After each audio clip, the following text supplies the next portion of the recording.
everyone. So this is going to be our first class, and I believe that there is no other topic better than Constitution to start with, because Constitution is fundamental element of our country, and it's also important from the exam point of view. So let's not waste any time and just get into the class. So this class is going to cover preamble of the Constitution, part 1 and part 2 of the Constitution, which is from Article 1 to Article 11. And then we are also going to talk about because Constitution of India has elements borrowed from other countries, other constitutions. Therefore we are also going to talk about that. Borrowed, not copied. So just keep this in mind, that we have borrowed and then customized those provisions according to our country's demographics and everything, and then we incorporated those provisions in the Constitution. We did not just copy pasted it word by word. First, we are going to start with preamble, and the questions that we are going to answer are: who drafted the preamble? What does preamble mean? Can preamble be amended? Is preamble part of the Constitution? When was Indian Constitution adopted and implemented? Source, nature, and objectives of Indian Constitution. Okay, so who drafted the preamble? Our very first Prime Minister, Pandit Jawaharlal Nehru, drafted objective resolutions on 13th December 1946, which was then later adopted as the preamble of the Indian Constitution on 22nd Jan 1947. So before I explain this question, who drafted the preamble, let me tell you about what preamble is. Preamble is basically introduction. So we always see an introduction of any book beforehand, before we start the book. So preamble is the introduction of Constitution. It tells you what Constitution is about, what all things it incorporates, like aspirations, ideals, objectives, nature, and everything that Constitution tries to tell us. We are different provisions, laws, bills, acts, and everything written inside it, but it tells us about the nature, the very basic nature of the Constitution. And that's why it's called as you can also call it a blueprint of the Constitution, because it tells us what Constitution actually is. That's what preamble is. And now let's go back to the question: who drafted the preamble? Pandit Jawaharlal Nehru actually drafted objective resolutions, okay, which was basically what all things that he wants to see in the Constitution. So the makers of the Constitution, what they did was they took the objective resolution and added it to the Constitution, calling it the preamble, that this is what our Constitution is trying to achieve. This is what India actually wants to achieve. And the objective resolution was the basic framework of ethical values and norms that were meant to be considered while framing the Constitution of India. What does preamble mean? As I've already said, it is the introduction of the Constitution. It talks about purpose, philosophy, uses, ideals and aspirations, and principles and objectives. Source of the Constitution. So if you go back and see there, we the people of India, having solemnly resolved to constitution India into a sovereign, socialist, secular, democratic republic, and to secure to all its citizens justice, social, economic, and political liberty of thought, expression, belief, faith, and worship, equality of status and of opportunity, and to promote among them all fraternity, assuring the dignity of the individual and the unity and integrity of the nation. In our Constituent Assembly, this 26th day of November 1949, do hereby adopt, enact, and give to ourselves this Constitution. Okay, so see, we the people of India, it means that Constitution basically, we the citizens, people of India, those who are living in India as citizens of it, are the source of the Constitution. We have made it. It is us who has given the power to the makers of the Constitution to draft it. It is us who have given the source, the strength, and everything to the Constitution. So we are the source of it. We have indirectly, but we are part of it, and we have helped in the creation of it, and we are the source of the creation of the Constitution. So the nature of Constitution: sovereign, democratic, secular, socialist, and republic. Objectives: what it tries to achieve: justice, equality, liberty, and fraternity. Indian Constitution was adopted on 26 November 1949 and implemented on 26 Jan 1950. you have to pay attention here that Indian Constitution was adopted on 26th November and it was implemented on 26th January the next year. So we often get confused between these two dates and we lose out on easy marks because we do not pay attention to the word used in the question.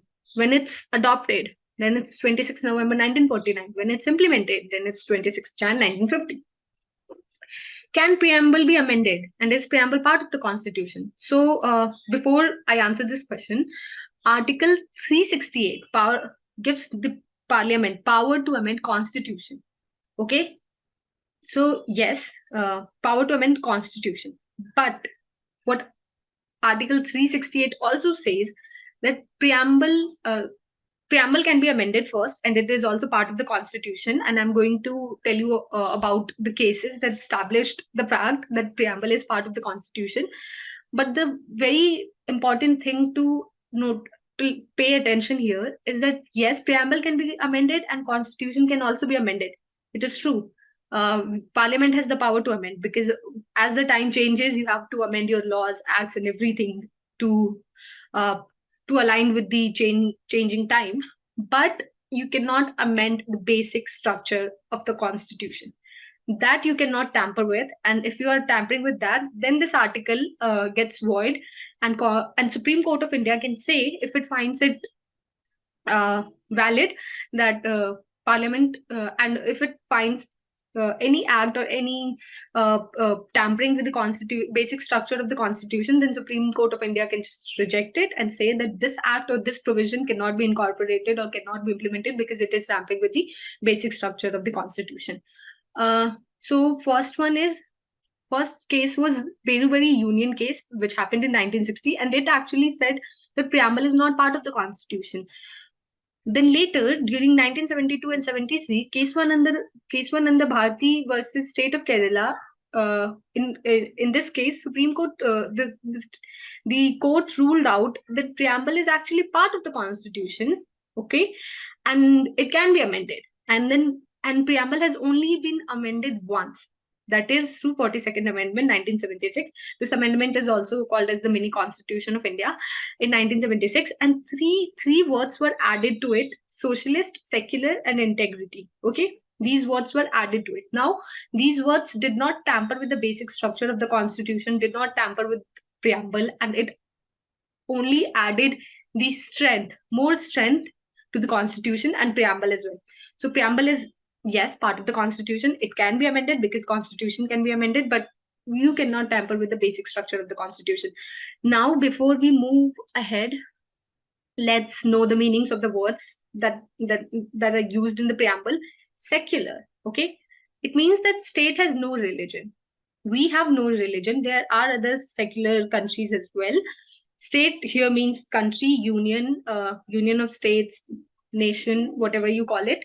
And secular means that state has no religion. It means that we officially do not say that we are, say, Islamic country or Hindu country or Christian country. We do not say this. But the kind of secularism that India follows is positive in nature, because we do not also stop people from propagating their religion or practicing it even in the public. Every individual in this country has the right to propagate, profess, and practice their religion. Unlike in France, where you cannot publicly practice your religion or say or practice your religion, and they are also secular state, but the kind of secularism that they are practicing is negative when it compared to India, because India believes that the state has no religion, but since individuals have religion, they can practice it, propagate it, and profess it in the public. Sovereign means no external interfere. No, none at all. India is a sovereign country, and India is going to, this union of states is going to deal all the matters internally, and no other external entity can interfere with its internal matters. Democratic, rule by people. We have indirect form of democracy. It means that we elect our representatives and they become MPs, MLAs, PM, or and they are we are being indirectly represented by them in the parliament, or our interests, our ideas, our ideologies are being indirectly represented by them at the platforms that they're standing at. And then republic, elected head of the state. So PM is we elect him. Basically, we go and vote for him. But then president is nominative head of the state. So both are heads, PM and president. They are elected directly or indirectly, but we elect them. There is no monarchy. It's opposite of monarchy. We elect our representatives and head of the state. Justice, nobody is going to be stripped off of social, economic, and political justice in our country. Everyone has the equality here. Liberty, freedom of thought, expression, belief, faith, and worship. Equality, equal opportunity, and equality of status. That's why untouchability cannot be practiced, and everyone is equal before law. Fraternity, brotherhood, and sisterhood, that is sense of belonging. We all belong to each other, and we all see each other with respect, dignity, and try to make sure that we maintain dignity of others as well as ours, while maintaining the unity and integrity of our nation. Okay, so part 1 and 2 of the Indian Constitution. Constitution presently have 448 articles in 25 parts and 12 schedules. Okay, I have misspelled it, 12 schedules, but when it was during its commencement time and when it was implemented first time, it had 395 articles in 22 parts and 8 schedules. It's the longest written constitution in the world. And it's only obvious because India is such a diverse country. It needs diverse provisions as well in order to actually handle the issues that are at your hand. So part 1, article 1 to 4 tells you about the union, definition of its and its territory. So article 1 entails name and territory of the union. India, pay attention, India, that is Bharat, shall be a union of states. Okay, it is called union of states. Why? Because these states cannot go out willingly. No state can just come and say that we want freedom, we don't want to be in this union, and we now want to separate. No, it cannot happen. It's a union of states, and all states are part of it, and we are going to stay together. The states and the territories thereof shall be as specified in the first schedule of the Constitution. Then the territory of India shall comprise the territories of the states, the union territories specified in the first schedule, and such other territories as may be acquired. We have states and then we have union territories as well. Article 2, admission or establishment of new states. Article 2 and 3 is basically extension of Article 2. Article 2 actually tells us about that new states can be incorporated, okay? But new states, totally new states. Like if you say, if India conquers a state, a foreign territory or something, it can acquire that into union of states. But India has a policy of no first attacks. It's not going to happen until and unless somebody attacks on us. So Parliament may by law admit into the union or establish new states on such terms and conditions as it thinks fit. So in 1975, Sikkim was associated with the union, okay, under Article 2, okay, and Telangana was created as a new state by the powers vested in Article 3, okay. Telangana was made out of Andhra Pradesh. Sikkim was a new state, new territory, foreign territory that was incorporated with us. But Telangana was carved out of a pre-existing state. Like Jharkhand was carved out of pre-existing erstwhile United Bihar and Jharkhand state. Okay, so Article 3 is an extension of Article 2, formation of new states and alteration of areas, boundaries, or names of existing states. So Parliament by law form a new state by separation of territory from any state, or by uniting 2 or more states or parts of states, or by uniting any territory to a part of any state. Okay, like for example, Jammu and Kashmir, it was a state before, but now these are 2 different union territories. They are now no longer states. They no longer have the status of being called a state, but it was previously a state, now union territory. So Parliament actually used its power, derived its power from Article 3. And then increase the area of any state, diminish the area of any state, alter the boundaries of any state, alter the name of any state. Article 4, laws under Articles 2 and 3 for amending the first and fourth schedules and related matters.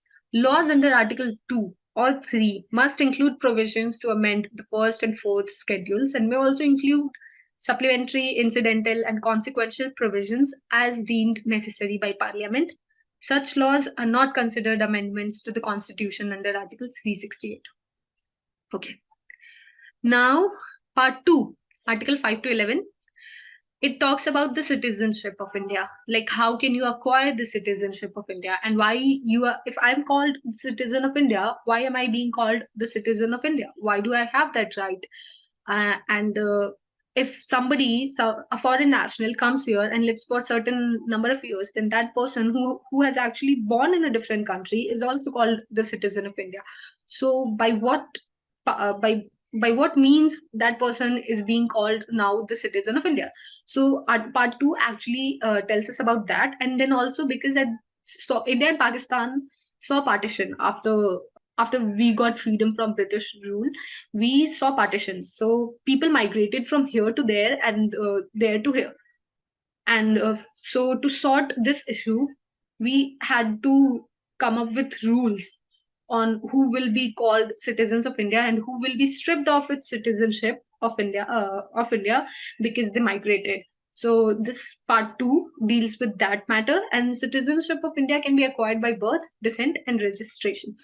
Article 5 talks about citizenship at the commencement of the Constitution. Upon the commencement of the Indian Constitution, any individual with domicile in the territory of India and meeting one of the following criteria: born in the Indian territory, either of their parents born in the Indian territory, or an individual ordinarily resident in the Indian territory for at least 5 years immediately preceding such commencement, shall be considered a citizen of India.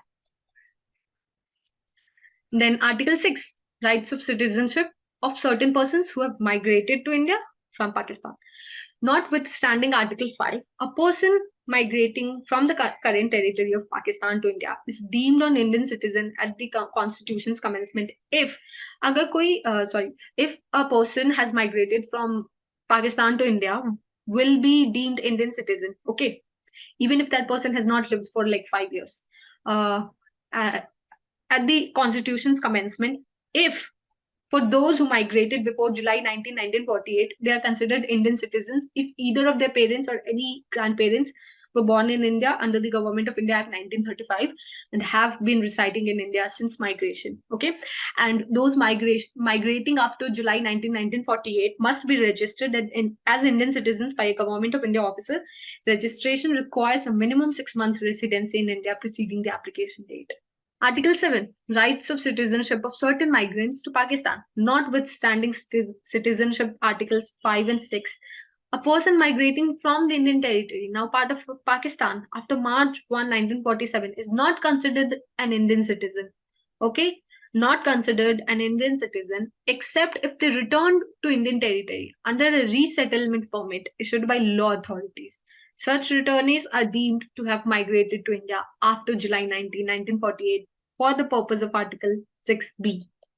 Article 8, rights of citizenship of certain persons of Indian originating residing outside India. Okay, Indian origin but residing out of India for NRIs basically. So Article 8 states that any person or their parents or grandparents born in India as per the Government of India Act 1955 residing ordinarily outside India is deemed a citizen of India if registered by an Indian diplomatic or consular representative. So those embassies that are outside, Indian embassies in other countries, they have to go there and register themselves as non-residing Indians, NRIs. Okay, they have to go there. They have to tell that they have ancestors who were born here and who were citizenship of India, and they are they are descendants of them, and they want to register themselves as Indians, but not living in India. People. Registration can be done through a prescribed form, whether before or after the Constitution's commencement. Okay. Article 9.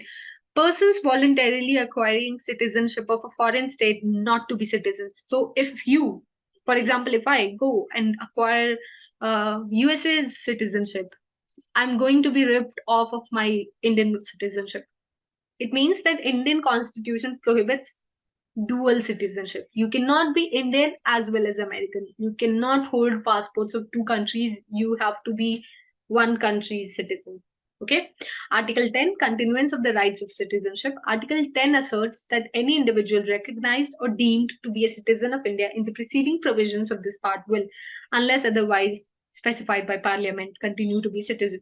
Everyone will be citizen unless Parliament comes up with a law saying that the CAA law that came and said that people, basically documents are going to be checked and they are going to see whether people are actually citizens of India or not. I'm not going deep into it, just a basic nature of it. Don't if you want to read more about CAA, go read about it. It's good because you all are media students. You need to know about, you need to be aware of such provisions. So Parliament can actually regulate laws related to citizenship. Article 11, as I said, Parliament to regulate the right of citizenship by law, considering the provisions already stated in this section. Part 2, nothing restricts the authority of Parliament to enact provisions related to acquisition, termination of citizenship, and other related matters. So Parliament has the law, has the power, and it can come up with any law, any bill, anything, and say that you are, as long as it's legally viable, not just anything. We are a democracy. You cannot come up with any law and just say that okay, this part of the country does not belong to India now. They have no citizenship rights. They cannot do that. But yes, it has the power, okay, to come up with laws related to citizenship. Now I have a question for you, and I will give you answers related to it after in the next class, actually. So I want you all to just read about it, go through the PPT, go through the class till now, and then also read, just come up with the answer and check it yourselves that the answer is right or not. First, you can do that or wait for another class because I'm going to give you the right answer in the next class.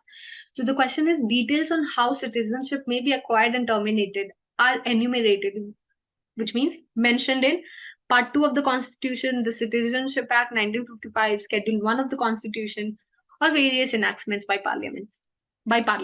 Sorry. Okay, so now let's look at the sources of Indian Constitution, which basically means that Indian Constitution derived some of its provisions from other constitutions. So what are those countries where it borrowed its provisions from? So it borrowed some of the provisions from United Kingdom, some from United States, some from Canada, some from USSR, the erstwhile USSR, then some from France. So likewise, it has borrowed provisions from several countries, and now we are going to look into what all it borrowed from each of those countries. So United Kingdom, parliamentary government. As we all know, we have parliamentary government. We have one lower house and the upper house. Rule of law. We have rule of law. We follow law. Law is abiding on all of us. We cannot just murder a person and get away with it. Legislative procedure. A bill has to be introduced, then discussed, and then will be passed after the consent of the president. So this is legislative procedure. Single citizenship, cabinet system. PM has its cabinet. Prerogative writs. We have writs, several writs, and those writs, like Supreme Court has all of the writs. High Court has certain writs, but if Supreme Court has passed something, High Court cannot go against it. And then district courts, civil courts have limited writs. So that parliamentary privileges and bicameralism. From United States, Indian Constitution has borrowed fundamental rights. Okay. Big thing. Independence of judiciary. Judiciary has to be an independent body, and it should have no interference from the government. So it has to be an independent body apart from the legislative and executive, so as to, because judiciary is called as the guardian of the constitution, and constitution gives us all of our rights and everything. So if We do not have an independent body to check upon the doings of the government, and then if it's wrong, then make them accountable for it, then we are not actually a democracy. Okay. Judicial review, as I said, impeachment of the president. President can be impeached. So the procedure of it, removal of Supreme Court and High Court judges, and post of vice president. Soviet Union, USSR, now Russia. Fundamental duties and ideals of justice, social, economic, and political in the preamble. We took this provision from there. South Africa, procedure for amendment in the Indian Constitution. Article 368 gives the parliament power to amend constitution, but do not tamper with the basic structure of it. Election of members of Rajya Sabha. Rajya Sabha members are elected in a completely different way than Lok Sabha members. Their way of election is different, and it's we are not going to study about that because it's not important from your examination point of view. But you should read about it. So if you have time after your exams, then please go and read about how election in Rajya Sabha is conducted. France, Republic, ideals of liberty, equality, and fraternity in the preamble. Ireland, DPSP.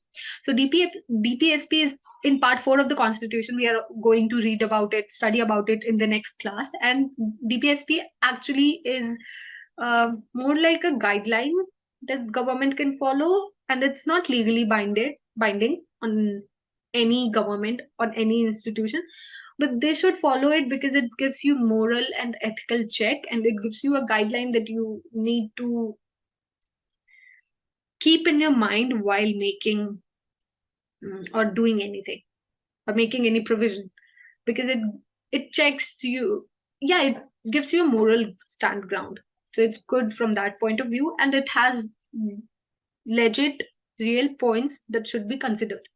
Nomination of members to the Rajya Sabha. So here, pay attention. Ireland give nomination of members to Rajya Sabha. Okay. And South Africa gave election of members of Rajya Sabha. So India borrowed how to elect members of Rajya Sabha from South Africa and how to nominate members to Rajya Sabha. Nominate. Okay. So president has power to nominate, to nominate some people and give them a space, a seat in Rajya Sabha. Okay, so we get to know that somebody from cricket fraternity got a seat in Rajya Sabha. Why? Because they have done exemplary work and they deserve a seat there to represent that fraternity's interest.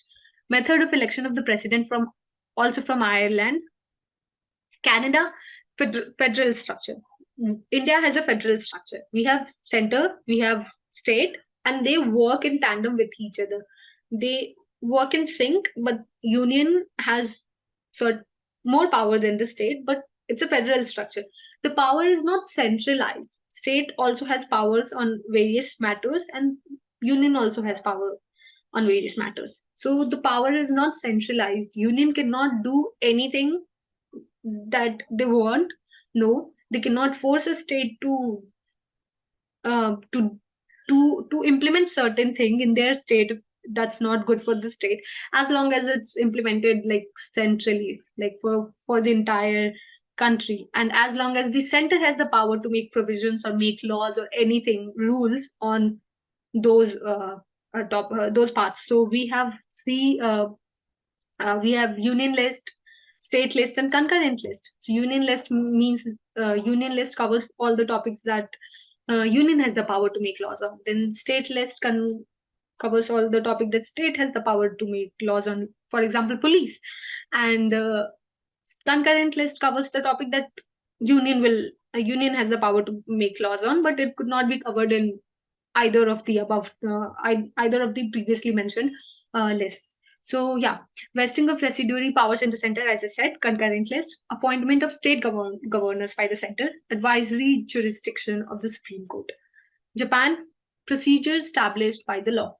From Germany, we actually took this provision, suspension of fundamental rights during emergency. Okay, from Germany, we took this provision, and during the emergency that happened in 1975, some of our rights, fundamental rights, like for example, right to freedom, right to express, were restricted. Right to life cannot be restricted. Okay, you have the right to live, and that cannot be suspended. But right to express, publicly express opinion, and everything got suspended. And so Parliament actually has this right. The government has the right, and they can suspend our fundamental rights during emergency. There are three kinds of emergency: financial, national, and then there's one more. I'm forgetting. Okay, I'll tell you about emergency in the next class. Okay, Australia, concurrent list, freedom of trade, commerce and intercourse, joint sitting of the two houses of parliament. And with this, we come to the end of this class. Thank you. Do make sure that you answer the question. And after you have been through the class, go back and take notes. Don't take notes while going through the class. While it is like, don't go back and take the notes after the class is finished, and answer the question that that I have asked you. And then I'm going to tell you about the three kinds of emergency in the next class as well. And this is it for today. Thank you.